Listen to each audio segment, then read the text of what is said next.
Kadambari silks లో కళ్యాణ కమనీయం సెల్ మార్చి 6 నుండి 19 వరకు ప్రతి 15,000 బ్రైడల్ సారీస్ కొనుగోలుపై ఒక గోల్డ్ కాయిన్.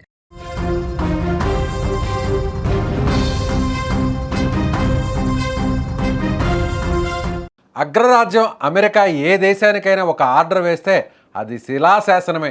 ప్రపంచ దేశాలన్నీ అమెరికా బాస్ గీసిన గీత దాటడానికి వణికిపోతాయి. కానీ కాలం మారుతోంది. ఇప్పుడు సీన్ రివర్స్ అవుతోంది.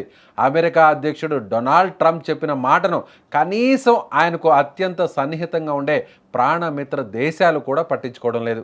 ఇరాన్తో యుద్ధ వాతావరణం నెలకొన్న ఈ కీలక సమయంలో మాకు మద్దతుగా మీ యుద్ధ నౌకలను పంపండి అని ట్రంప్ అడిగితే ప్రపంచ దేశాలు మాత్రం సారీ బాస్, మా వల్ల కాదు అంటూ ముఖం మీదే చెప్పేస్తున్నాయి. ఇంతకీ అగ్రరాజ్యానికి ఈ పరిస్థితి ఎందుకు వచ్చింది? ట్రంప్ మాటకు ప్రపంచ వేదికపై ఎందుకు వాల్యూ లేకుండా పోతుంది అంటే అవుననే అందరూ సమాధానమిస్తున్నారు. అసలు ఈ కథ ఏంటో తెలుసుకుందాం. ఈ కథ ఎక్కడ మొదలైందో విందాం. స్ట్రైట్ ఆఫ్ హర్మోజ్ ప్రపంచ చమురు వ్యాపారంలో ఏకంగా 5వ వంతు వాటా ఈ చిన్న జలసంధి గుండానే జరుగుతుంది. ఒకవేళ ఇరాన్ గనక ఈ మార్గాన్ని బ్లాక్ చేస్తే ప్రపంచవ్యాప్తంగా పెట్రోల్, డీజిల్ ధరలు ఆకాశాన్ని తాకుతాయి. ఈ నేపథ్యంలో ఇరాన్కు చెక్కు పెట్టడానికి ఆ జలసంధి దగ్గర రక్షణ కల్పించేందుకు తమతో పాటు కలిసి రావాలని, తమ యుద్ధ నౌకలను పంపాలని దాదాపు 7 దేశాలను డొనాల్డ్ ట్రంప్ స్వయంగా కోరారు. ఇది కేవలం అమెరికా సమస్య కాదు, గ్లోబల్ ఆయిల్ సప్లై సమస్య అని ఆయన హెచ్చరించారు. కానీ ఇక్కడే ట్రంప్కు భారీ షాక్ తగిలింది. అమెరికా పిలిస్తే చాలు సైన్యాన్ని పంపడానికి క్యూ కట్టే దేశాలు కూడా ఇప్పుడు ఆచితూచి అడుగులు వేస్తున్నాయి. మీరు అడిగారు కదా అని గుడ్డిగా మా యుద్ధ నౌకలను పంపి ఇరాన్తో మేము శత్రుత్వం తెచ్చుకోలేము అని పరోక్షంగా తేల్చి చెబుతున్నాయి. అంటే దీని అర్థం ఏంటి? ట్రంప్ తీసుకుంటున్న ఏకపక్ష నిర్ణయాల పట్ల అమెరికా మిత్ర దేశాలు కూడా విసుగొచ్చిందా?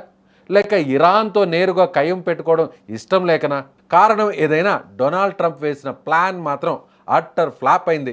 అమెరికా ఫస్ట్ అంటూ సొంత నిర్ణయాలు తీసుకునే ట్రంప్ ఇప్పుడు కష్టకాలంలో పిలిస్తే ఎవరూ పలకని విధంగా అమెరికా ఎలోన్ అనే పరిస్థితికి చేరుకున్నారు. ఈ ఒక్క సంఘటన చాలు అంతర్జాతీయ స్థాయిలో అమెరికా పట్టు ఎలా సడలిపోతుందో చెప్పడానికి. ఏళ్లుగా అమెరికా గొడుగు కింద ఉన్న దేశాలు సైతం ఇప్పుడు తమ సొంత ప్రయోజనాల గురించి ఆలోచిస్తున్నాయి. ఒకప్పుడు ట్రంప్ ఒక మాట చెబితే ప్రపంచ దేశాలు వణికిపోయేవి. కానీ ఇప్పుడు ఆయన మాటలను ఎవ్వరూ సీరియస్గా తీసుకోవడం లేదు అనడానికి ఈ స్ట్రైట్ ఆఫ్ హర్మోజ్ ఎపిసోడే ఒక పెద్ద ఉదాహరణ. అమెరికాను కాదని స్వతంత్రంగా వ్యవహరిస్తున్న ఈ దేశాల తీరు చూస్తుంటే రాబోయే రోజుల్లో ప్రపంచ రాజకీయ ముఖచిత్రం పూర్తిగా మారిపోనుందని చాలా స్పష్టంగా అర్థమవుతుంది. చూడాలి మరి రాబోయే రోజుల్లో ట్రంప్ నిర్ణయాలు ఏ విధంగా ఉంటాయో.